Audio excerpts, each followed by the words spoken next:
So how do you get over your fear of low speed turning? Do you read every single book there is that you could possibly get your hands on?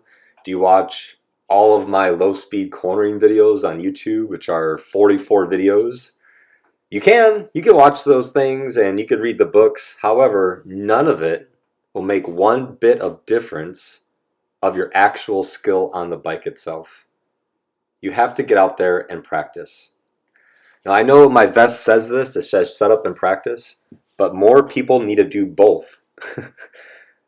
So many times a day now, I get emailed or messaged, hey, how about the clutch for U-turns? Do I have to use the rear brake? What about counterbalancing? Where should I look?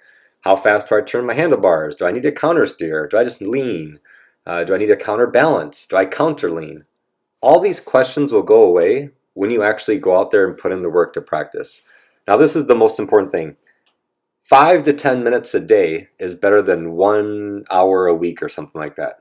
So it's consistency over intensity. Frequently practice these things.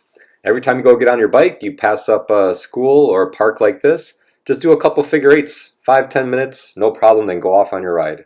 Or you're coming back home for a ride, stop at the parking lot, stop at the school, stop at the bank, even going down your road to get to your house.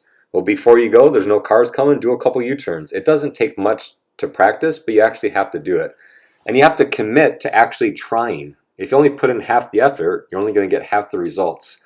But any question you have about U-turns or how I'm doing any of this stuff on any bike, because the bike doesn't matter, you will automatically figure out your own answer to your own question when you practice more consistently. And that's the whole idea.